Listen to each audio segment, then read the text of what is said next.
بسم اللہ الرحمن الرحیم۔ السلام علیکم۔ یہ کاشانہ بصیرت کا چینل ہے اور آپ جو کتاب سماعت فرما رہے ہیں اس کا نام ہے اسرار نماز کی تجلی، جس کے مصنف ہیں حجت الاسلام محسن قراتی اور اس کا ترجمہ کیا ہے نثار احمد خان نے۔ پارٹ نمبر 2، عبادت کیسے کریں۔ عبادت کا سلیقہ قرآن و اطرت سے اس طرح سیکھنا چاہیے جس طرح کسی کے گھر کا پتہ اس کے مالک سے دریافت کرتے ہیں۔ آیت قرآن اور معصومین علیہ السلام کی احادیث کے لحاظ سے بہترین عبادت کیا ہے اور وہ اس کے کیا اوصاف بیان کرتے ہیں، اس کا جواب قرآن و اطرت علیہ السلام سے دریافت کرنا چاہیے۔ اس سلسلے میں ہم اولیاء دین کے کلمات نقل کرتے ہیں۔ عالم کی عبادت۔ حدیث ہے، عالم کی 2 رکعت جاہل کی 70 رکعتوں سے بہتر ہے۔ سفینۃ البحار کلمہ العبد۔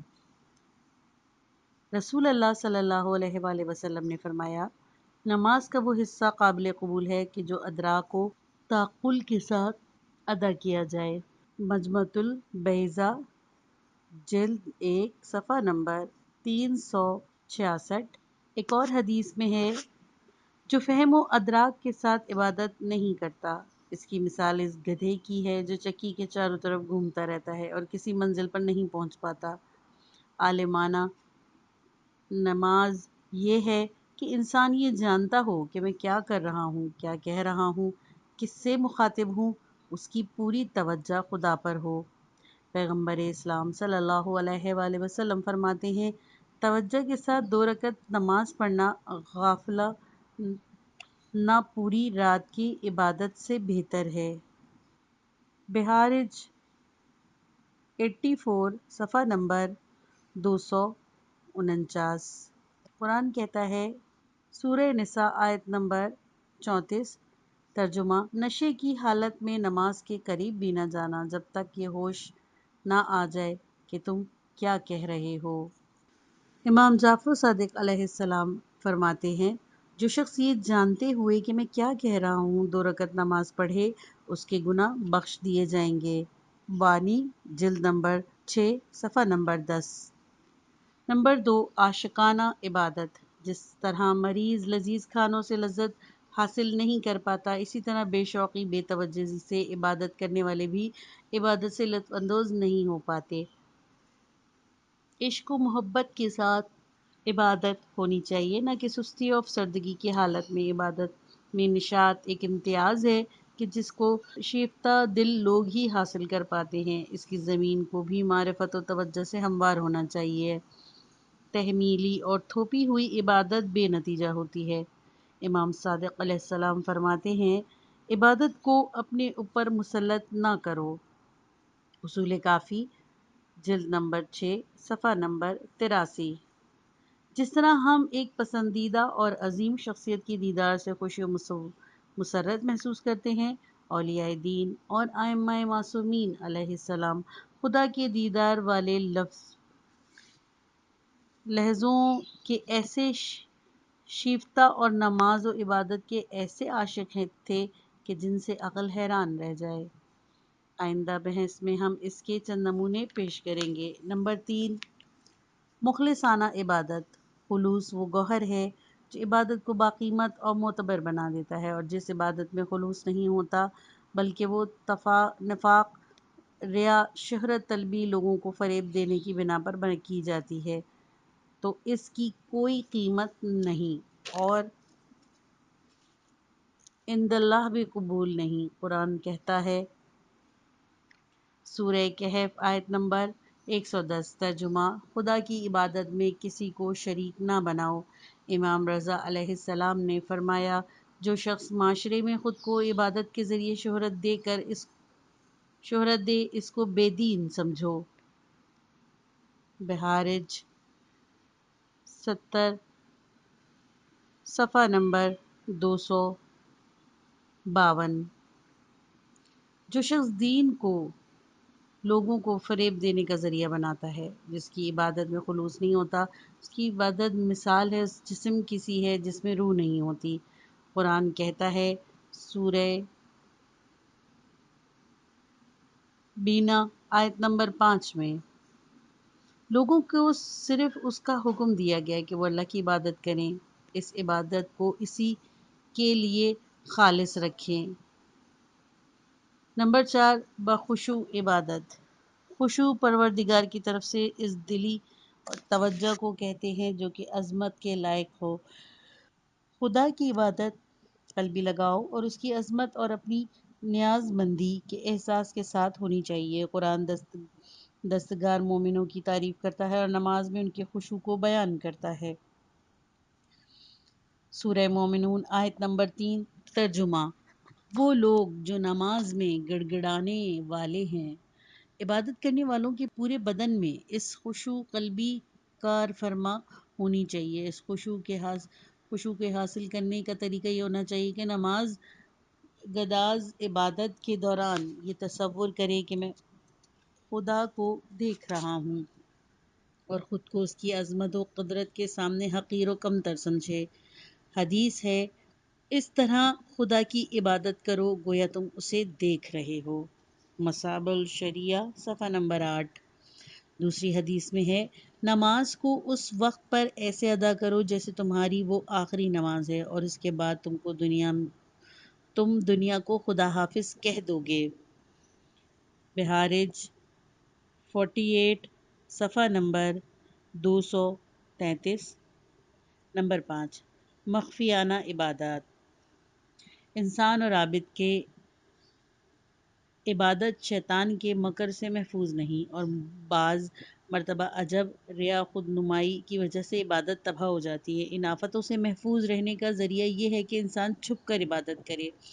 رسول اللہ صلی اللہ علیہ وآلہ وسلم فرماتے ہیں، جتنی عبادت مخفی ہوگی اتنا ہی اس کا اجر زیادہ ہوگا۔ بہارج 70 صفحہ نمبر 251۔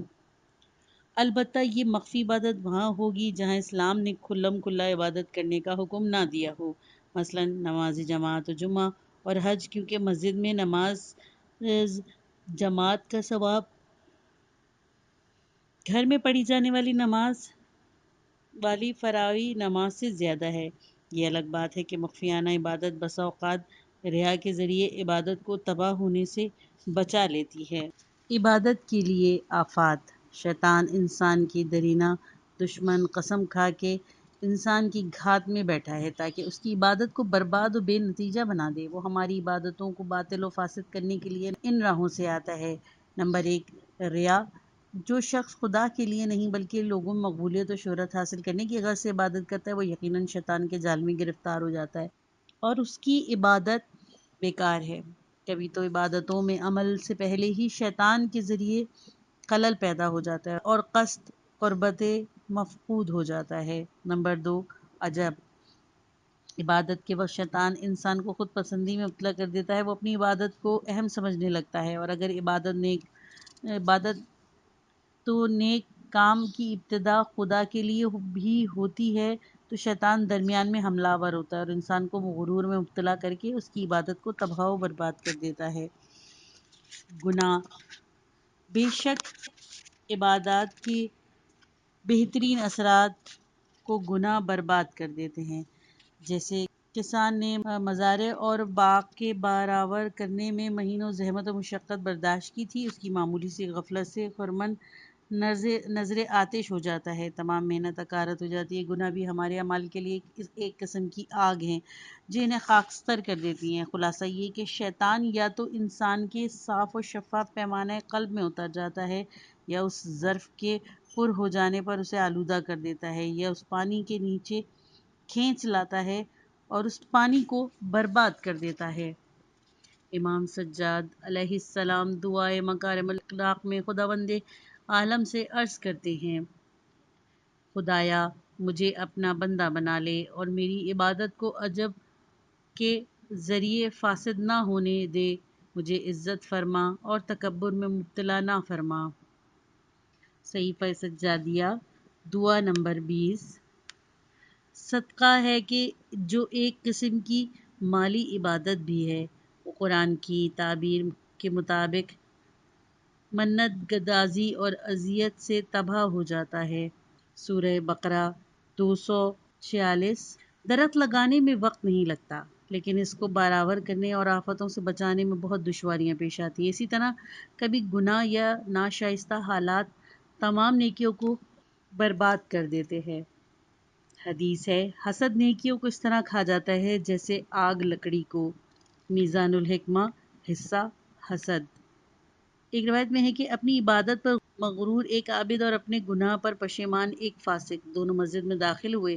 فاسق اپنے گناہوں پر پشیمان اور توبہ کے سبب مومن ہو گیا اور عابد غرور کی بنا پر فاسق قرار پایا۔ کافی جلد نمبر 6 صفحہ نمبر 314۔ عبادت پر غرور نہیں ہونا چاہیے۔ غرور و عجب عبادت کے لیے بڑی آفتیں ہیں، لیکن کیا ان آفتوں کا سدباب ہو سکتا ہے؟ کیا ہم ان سے محفوظ رہ سکتے ہیں؟ بالکل۔ مندرجہ ذیل نکات کی رعایت نماز و عبادت کو برباد کرنے والی آفتوں سے محفوظ رکھتی ہے۔ نمبر 1، کیا واقعاً ہم نے عبادت کی ہے؟ کبھی انسان جہل مرکب کا شکار ہوتا ہے اور سمجھتا ہے کہ میں نے خدا کی عبادت میں مشغول ہوں، جبکہ وہ غلط راستے پر گامزن ہوتا ہے اور اپنے کاموں کو حد سے زیادہ قیمتی سمجھتا ہے۔ کبھی برے کام بھی انسان کی نگاہوں میں نیک بن جاتے ہیں۔ ابلیس بھی ان کاموں کے لیے زمین ہموار کرنے میں تیز ہے۔ برے اعمال جو نیک بن کر جلوہ گر ہوتے ہیں، قرآن چند آیتوں کے ذریعے اس طرف اشارہ کرتا ہے۔ سورہ فاطر آیت نمبر 8 ترجمہ: کیا جس شخص نے برے اعمال کو آراستہ کر دیا وہ انہیں اچھا سمجھنے لگا؟ سورہ کہف آیت نمبر 104 ترجمہ: یہ وہ لوگ ہیں جن کی کوشش زندگانی دنیا میں بہک گئی اور وہ یہ خیال کرتے ہیں کہ یہ اچھے اعمال انجام دے رہے ہیں۔ سورہ توبہ آیت نمبر 37 ترجمہ: ان کے بدترین اعمال کو ان کی نگاہ میں آراستہ کر دیا گیا ہے۔ نمبر 2، آیا ہماری عبادت قبول ہو گئی؟ آپ عبادت کے مقبول ہونے کی علامت کو شرائط میں بحث میں ملاحظہ فرمائیں گے کہ عبادت و نماز کی قیمت میں ان کے مقبول ہونے میں ہے۔ خداوند عالم متقین کے اعمال و عبادت اور انفاق و صدقات کو قبول کرتا ہے۔ سورہ مائدہ آیت نمبر 67 اور سورہ توبہ آیت نمبر 53۔ جس کی عبادت کو قبول ہونے کا یقین نہیں، وہ کیوں کر غرور کرتا ہے؟ نمبر 3، آیا ہماری عبادت محفوظ ہے؟ بعض گناہ ایسے ہیں جو کہ پوری عمر کی نماز و عبادت کو برباد کرتے ہیں اور انسان عمل کے بازار سے ہی تہی دست لوٹتا ہے۔ آیا جن عبادت و نماز میں گناہ بھی ساتھ ہوتے ہیں وہ حبط ہونے سے محفوظ ہیں کہ ہم ان سے مطمئن رہیں؟ نمبر 3، سورہ ہود 16، سورہ فرقان 23۔ آیا ہماری عاقبت بخیر ہوگی؟ بہت سے ایسے ہیں کہ جو برے کام انجام اور سوء عاقبت میں گرفتار ہیں۔ حسن عاقبت اور عاقبت بخیر ہونا بڑی نعمت ہے کہ اولیاء خدا بھی جس کو بارگاہ ایزی میں طلب فرماتے ہیں۔ حضرت یوسف علیہ السلام دعا کرتے ہیں، مجھے دنیا سے مسلمان اٹھانا۔ سورہ یوسف آیت نمبر 101۔ قرآن کہتا ہے کہ عقل مندوں کی خدا سے ایک یہ بھی دعا ہوتی ہے، خدایا ہم کو نیکوکاروں کے ساتھ محشور فرما۔ سورہ آل عمران آیت نمبر 193۔ صراط مستقیم پر قائم رہنے کے لیے ہمیشہ دعا کرنی چاہیے۔ قرآن مجید نے چند جگہوں پر اہل تقوی کی عاقبت کا ذکر کیا ہے۔ انجام کار بہرحال متقین کے لیے ہے۔ سورہ اعراف آیت نمبر 128۔ کیا شیطان عابد ہونے کے باوجود راندِ درگاہ نہیں ہوا؟ کیا بہت سے افراد تمام عمر عبادت و نماز میں گزارنے کے باوجود عملی لحاظ سے دنیا سے گمراہ نہیں گئے؟ پس اپنے اعمال پر غرور نہیں ہونا چاہیے۔ نمبر 5، عبادتوں اور نعمتوں کا شمار۔ ہمارے پاس بہت کچھ ہے جو خدا کا عطا کیا ہوا ہے۔ سلامتی کی نعمت، اعضاء و جوارح جوارہ، رزق کی امکانات، یہ سب خدا کا لطف ہے۔ عبادت کی توفیق بھی اسی کی طرف سے ہے۔ ہم سراپا اس کی نعمتوں میں غرق ہیں۔ اس سے نے ہمیں نیک کردار اور سعادت مند بنانے کے لیے پیغمبر صلی اللہ علیہ وآلہ وسلم اور رہنما بھیجے۔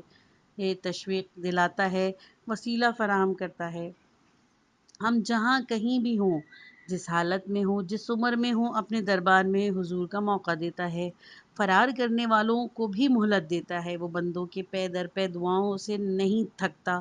قبول نہ ہونے والی عبادتوں کو بھی قبول کر لیتا ہے، ایوب کو بھی چھپاتا ہے، اور بہت سے سینکڑوں الطاف و انعام ہیں۔ آیا ہماری عبادت اس کے کرم کے مقابل میں کوئی حیثیت نہیں رکھتی؟ تیری نعمتوں کے مقابلے میں ہمارے اعمال کی حقیقت ہی کیا ہے؟ سورہ ہود آیت نمبر 39، سورہ قصص آیت نمبر 83۔ نمبر 6، عبادتوں اور غفلتوں کا موازنہ۔ آیا ہماری عبادت زیادہ ہے یا غفلت و گناہ؟ قرآن نے بار بار کہا ہے، کہاں چلے جا رہے ہو؟ سورہ تکویر آیت نمبر 26۔ ہماری نماز و عبادت غفلت و نافرمانی، کوتاہیوں اور سہل انگاری میں گزر جانے والے لمحات کا کہاں جبران کر سکتی ہے؟ امام سجاد علیہ السلام ایک دعا میں فرماتے ہیں، ترجمہ: خدایا میں واجبات سے غفلت اور تیرے حدود سے تجاوز کے بعد نافلہ اور مستحبات کے ذریعے کیسے تیری طرف آ سکتا ہوں؟ صحیفہ سجادیہ علیہ السلام دعائے بعد از نماز شب۔ نمبر 7، عبادت اور احتیاج کا موازنہ۔ عبادت آخرت کے سفر کا توشہ ہے۔ ایک طویل و دشوار راہ درپیش ہے۔ کیا یہ عبادت اس سفر کے لیے کافی ہے؟ کیا حضرت علی علیہ السلام نہیں فرماتے، آہ توشہ کی کمی اور راستے کی دوری! ہم دنیا سے زیادہ قبر، برزخ، محشر و آخرت میں لطائف خدا کے محتاج ہیں۔ آیا یہ عبادت ان مراحل کے لیے کافی ہوگی؟ ابو داروہ کہتے ہیں کہ مسجد پیغمبر صلی اللہ علیہ وآلہ وسلم میں اہل بدر اور بیعت رضوان کرنے والوں کے اعمال کے سلسلے میں گفتگو ہو رہی تھی۔ میں نے کہا کہ حضرت علی علیہ السلام عبادت و ورع میں سب سے افضل ہیں۔ جب میری یہ بات ان کے حلق سے نہ اتری تو میں نے وہ واقعہ نقل کیا جس کا میں خود شاہد تھا۔ واقعہ یہ ہے،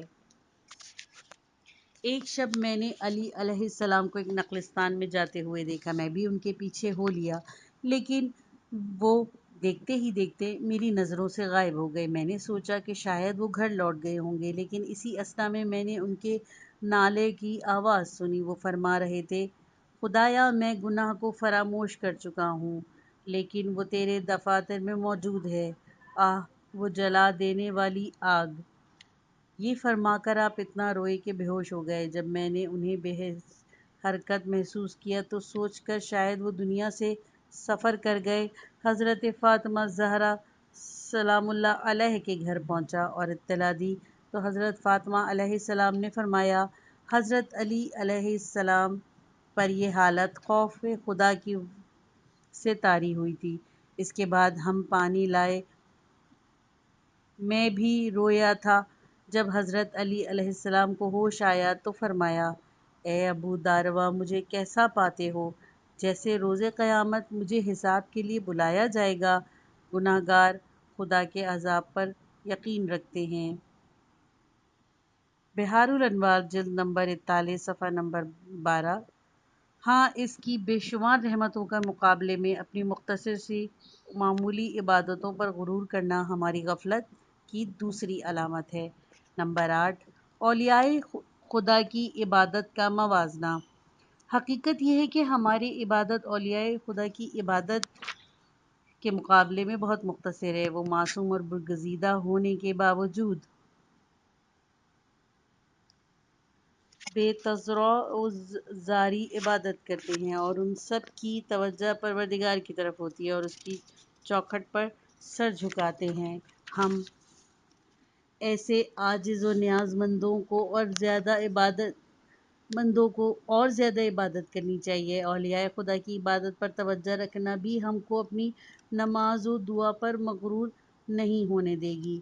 یہاں میں ان کی عبادتوں میں سے کچھ بطور نمونہ پیش کرتا ہوں۔ نمبر 1، پیغمبر اسلام صلی اللہ علیہ وآلہ وسلم اتنی عبادت کرتے تھے کہ مشقت میں مبتلا ہو جاتے تھے، یہاں تک کہ یہ آیت نازل ہوئی، سورہ طٰہٰ، آیت نمبر 1-2۔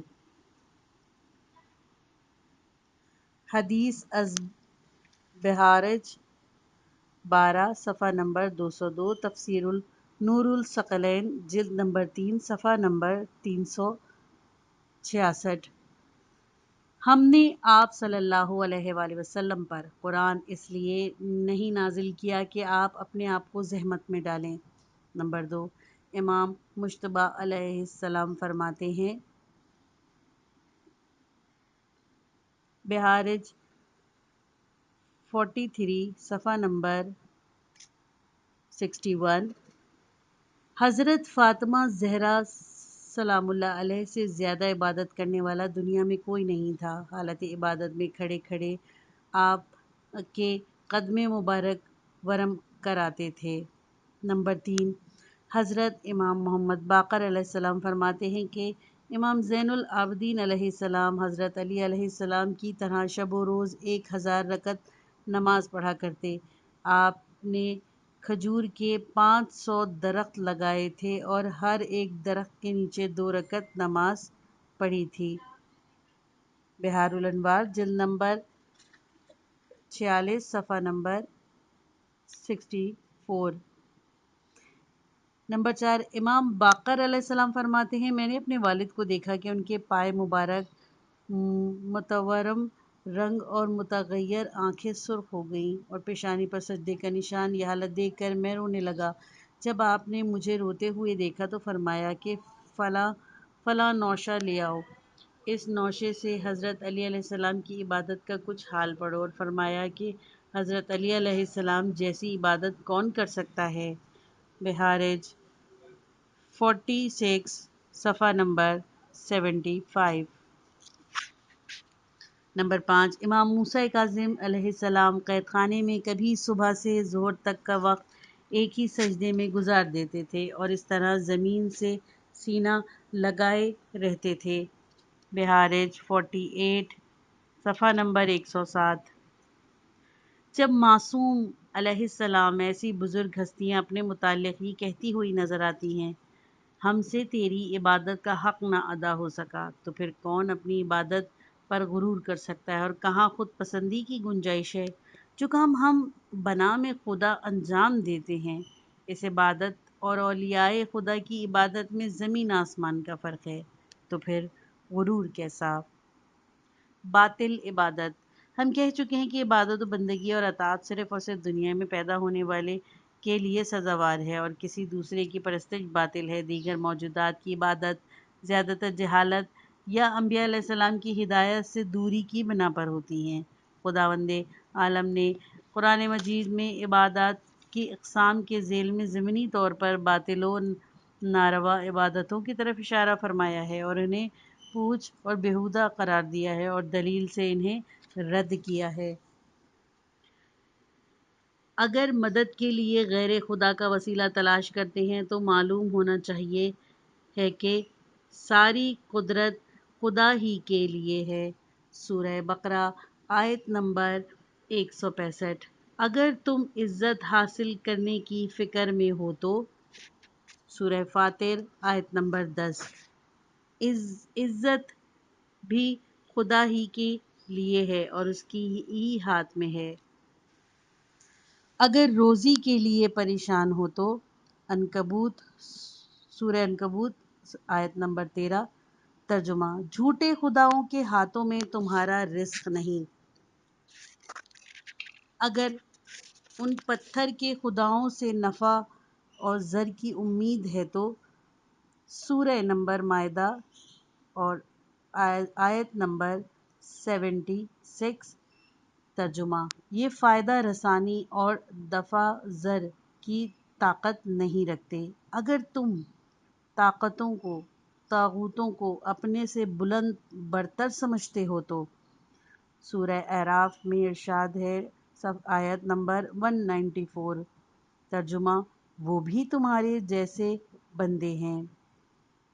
اگر تم اپنے آباء و اجداد کی تقلید کی بنا پر بتوں کو پوجتے ہو تو سورہ انبیاء میں ارشاد ربانی آیت نمبر 54 ترجمہ تو تم اور تمہارے باپ دادا کھلی ہوئی گمراہی میں ہیں، اور اگر تم یہ سمجھتے ہو کہ قیامت میں تمہاری فریاد رسی کریں گے تو تمہیں معلوم ہونا چاہیے۔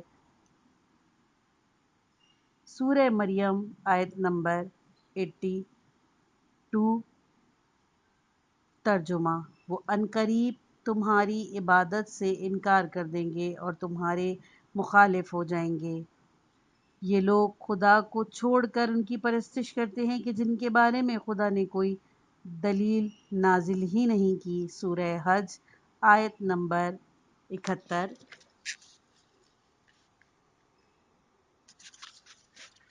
کوئی چیز بھی خدا کے علاوہ پرستش کے لائق نہیں، کیونکہ ان خداؤں کا کوئی خدائی خارجی وجود ہی نہیں، بلکہ یہ ذہنی اپج ہے، اور اگر ان کا وجود بھی ہے تو بے اثر ہے، ان میں کوئی اثر نہیں تو محدود ہے۔